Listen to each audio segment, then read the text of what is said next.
Anatomy of a Fall is a 2023 French psychological legal drama film directed by Justine Triet from a screenplay she co-wrote with Arthur Harari. When Samuel is discovered dead, suspicion falls on his wife, Sandra.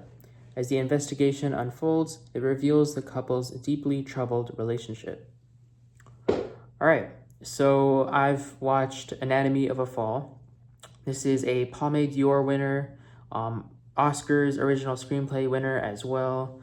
And I believe the dog of the film, Messi, which is Sandra Hüller's, the lead actress's real-life dog, also won the Palme Dog at the Cannes Film Festival. So, this is an award caliber film. And yeah, I've been very anticipated to see it if it lived up to that type of hype and praise that it receives. And yeah, I guess I'll start off by saying it's pretty good. I don't know if it lives fully to that type of hype or maybe the expectations that I had coming into it, but I will still say that this is a pretty good film. It is more than just your typical courtroom drama or murder mystery, which I guess you'd sort of expect, especially films that come out of the Cannes Film Festival. They're usually more unconventional type films that are more emotionally resonant as opposed to thrills or high stakes sequences. And so this is a very complex but also slow burning character study that really challenges viewers to piece together the truth for themselves. It's that type of ambiguous ending type of film.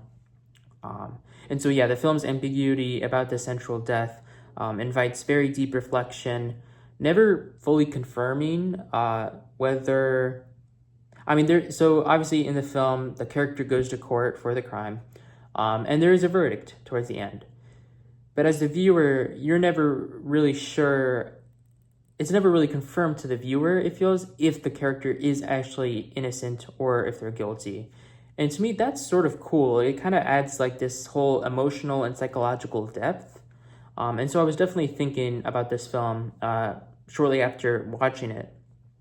I think Sandra Hüller, who also apparently learned French for this film, which, is pretty insane. She doesn't speak French throughout. It's sort of multilingual, which is nice. But it's still pretty impressive. Sandra Hüller, the lead actress, delivers a masterful performance as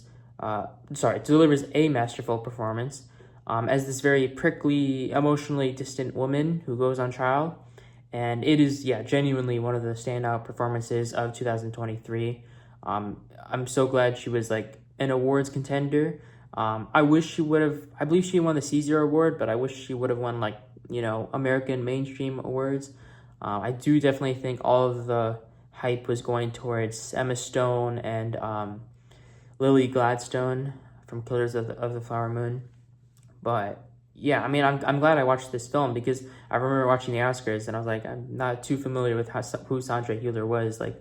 I don't know I've never really seen her performance. I'm not even familiar with her as an actress. This is the first time I've ever seen her. But yeah, she goes crazy on this. The actor who plays the son, Milo Machado Graner, if I pronounced that correctly, he is equally compelling as her blind son, who's not actually blind in real life, but he basically gets caught in this moral and emotional crossfire, and his performance, I believe, also ranks among the most impressive by a young actor in recent years. This was really incredible performance. It's actually insane. The whole time I thought it was played by a blind actor, but the fact that he's not blind just makes it all the more impressive because the son also plays piano and he plays it like a blind kid would play it. So it's kind of stunning, to be honest. The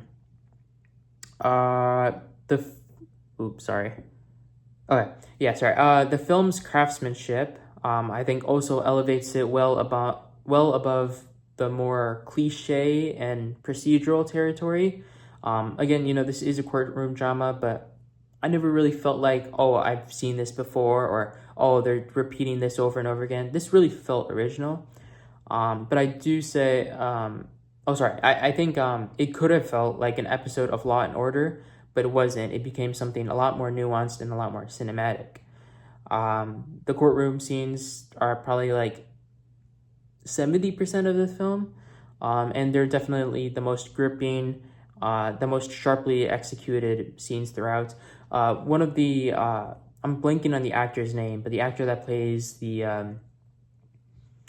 I don't know what you call their position, but basically he's like the person on the opposite side. He's trying to rule that she is guilty, and so he's trying to, I don't know what you call that person, the one that's like interrogating them, but or like questioning them, but from the opposite side, they're not defending Sandra Hüller's character. They're trying to like show that she's guilty. Whoever the actor was for that, I thought did a brilliant job. He really played up to this whole antagonist level, and I thought he was just amazing. It looked like he was. I mean, the whole thing with this like movie, and especially with the courtroom scenes, is that it plays out like a documentary.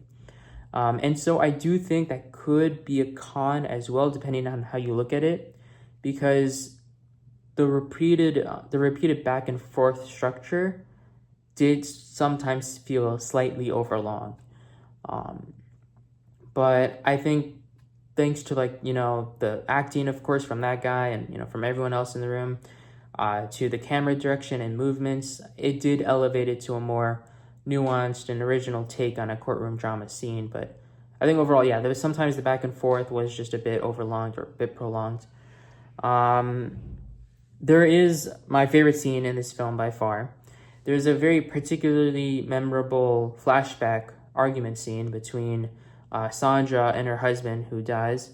And it adds so much layers to the characters' emotional dynamics, and it really highlights the film's strong writing and direction.